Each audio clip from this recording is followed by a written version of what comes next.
Apocalipse capítulo 13, cujo tema é a besta que emerge do mar, que é o anticristo, e a besta que emerge da terra, que é o falso profeta.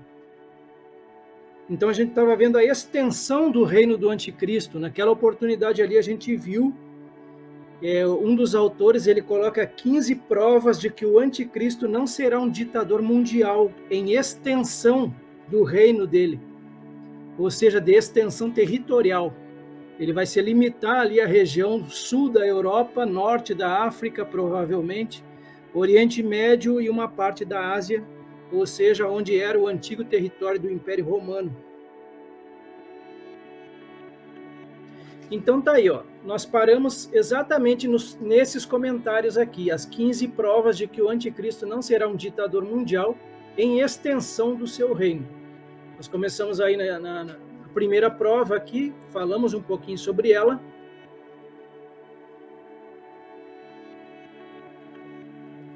Aqui do 2 ao 6 também, lemos um pouquinho semana passada, conversamos sobre isso.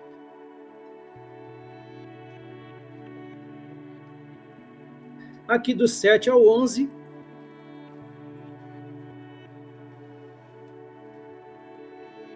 E a gente parou aqui nesse número 12.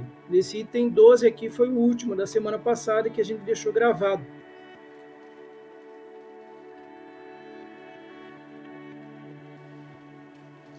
Então vamos lá, 13ª prova então, em Zacarias 14, do 16 ao 21, está claro que muitos de todas as nações, e até aqueles que estão sob a autoridade do anticristo, ficarão vivos na terra no milênio.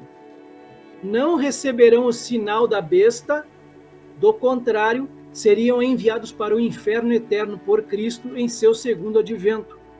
O fato de terem sido deixados para participar do milênio prova que nem todo homem na terra receberá a marca ou será morto. Por exemplo, fala-se do Egito em Daniel 11, como a terra que não escapa do anticristo. Mas vemos egípcios que foram deixados para participar do milênio em Zacarias 14. O mesmo acontecerá com muitas pessoas de todas as nações sob o governo do anticristo. Algumas não receberão o sinal, nem obedecerão à sua lei, e não obstante, escaparão da morte. Multidões serão mortas, mas nem todos.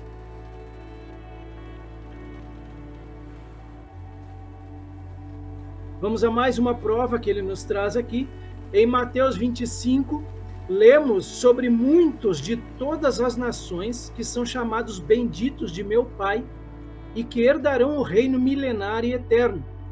Essas pessoas não receberão o sinal da besta.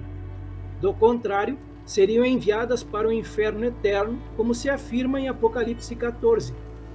A base para o julgamento das nações aqui é o modo como tratam Israel. E tratar bem Israel não seria uma possível atitude de nenhuma nação, se todos fossem diretamente controlados pelo anticristo.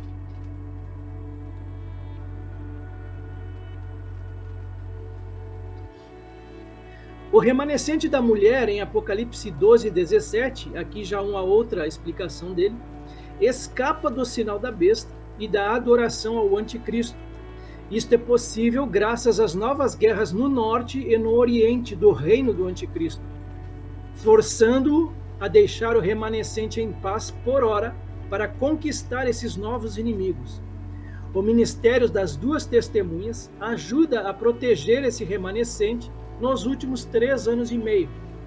Então, quando o anticristo conquistar os seus inimigos depois de quase 3 anos e meio de guerra, ele reúne suas forças contra os judeus para destruí-los. Ele é derrotado por Jesus, então, no Armagedon, antes de tomar toda a cidade de Jerusalém, que de alguma maneira se livrou repentinamente do anticristo e está de volta às mãos dos judeus.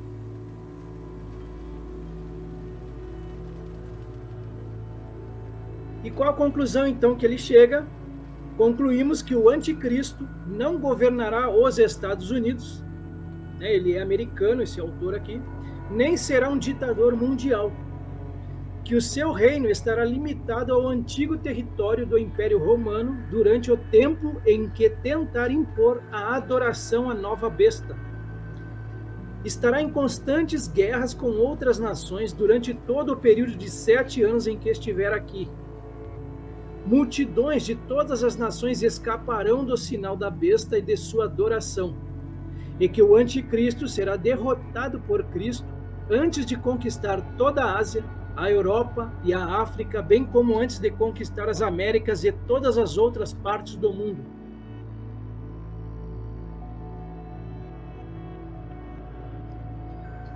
Então a gente chega a Apocalipse 13, versículo 8, ainda nós estamos na primeira parte desse capítulo 13.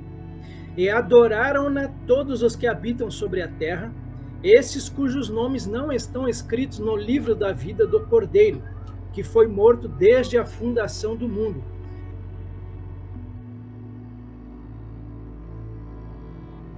Extensão do seu reino, limitada aos 10 reinos dentro do Império Romano.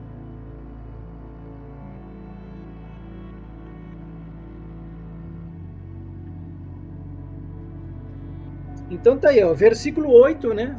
Adoraram-na todos os que habitam sobre a terra. Esse autor, ele diz que, em primeiro lugar, estamos falando aqui de adoração e não do domínio das nações. Além disso, a palavra todos não se refere a cada ser humano, e sim às pessoas de todas as nações do mundo, quantas elas possam ser.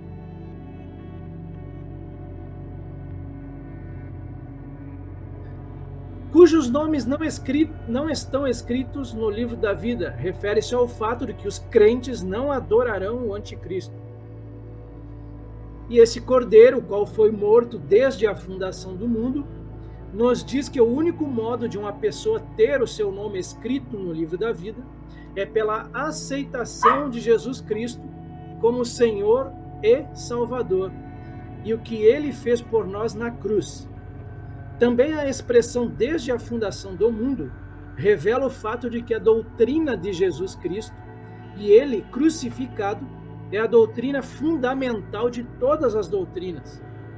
Em outras palavras, toda a doutrina da Bíblia deve estar edificada sobre o fundamento da cruz de Cristo. De outra maneira, é falsa.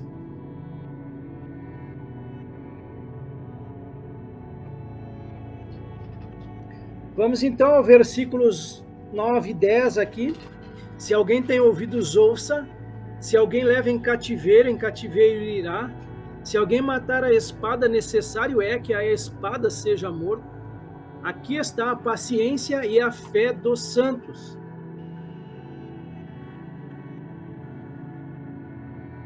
Lá em Gênesis, por exemplo, durante a aliança com Noé, se alguém derramar o sangue do homem, pelo homem se derramará o seu, porque Deus fez o homem segundo a sua imagem. Isaías 33, 1. Ai de ti, destruidor, que não foste destruído, que procedes perfidamente e não foste tratado com perfídia. Acabando tu de destruir, serás destruído.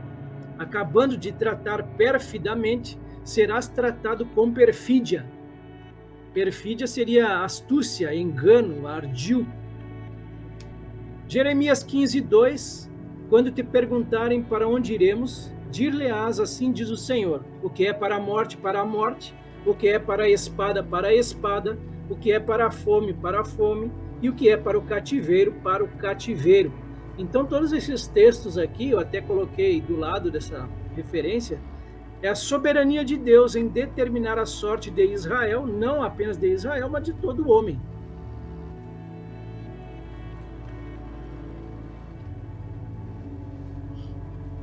Jeremias 43, 11.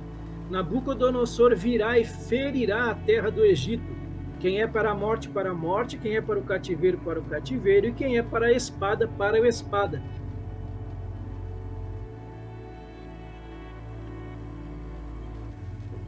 Vamos lá, mais um autor aqui trazendo para nós o que ele entende a respeito disso. Se alguém tem ouvidos, ouça. Refere-se à habilidade de ouvir espiritualmente e ouvir corretamente dessa maneira. Jesus usou essa expressão muitas vezes. Se alguém leva em cativeiro irá, poderia ser traduzido: aquele que está destinado ao cativeiro irá para o cativeiro. Isso se refere ao fato de que aqueles que não ouvirão a palavra do Senhor, mas antes a palavra do anticristo, eles têm então assegurado o pior tipo de escravidão espiritual. Se alguém matar a espada, é necessário que a espada seja morta. Isso diz respeito, para este autor aqui, diz respeito às nações do mundo que seguirão o anticristo em busca de domínio e poder mundial. Aqui está a paciência e a fé dos santos. Tá? Tudo está ali no versículo 10. Isso se refere basicamente a Israel e que sua redenção está muito perto, a qual acontecerá na segunda vinda de Jesus.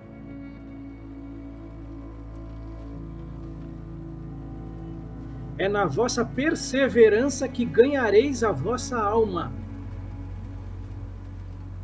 E aqui o primeiro spoiler da noite, Apocalipse 14, 12. De modo que nós não venhamos a negar a fé em Cristo. Aqui está a perseverança dos santos, os que guardam os mandamentos de Deus e a fé em Jesus. Então isso aqui é muito importante. A perseverança dos santos está nisso.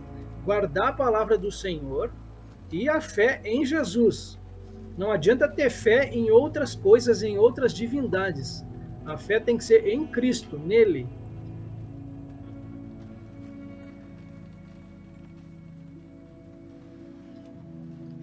Muito bem, a gente fecha então a primeira parte de Apocalipse 13 hoje. Falamos então sobre o anticristo, fechamos essa parte que trata sobre ele. Vamos entrar na segunda parte de Apocalipse 13, que é a besta que subiu da terra.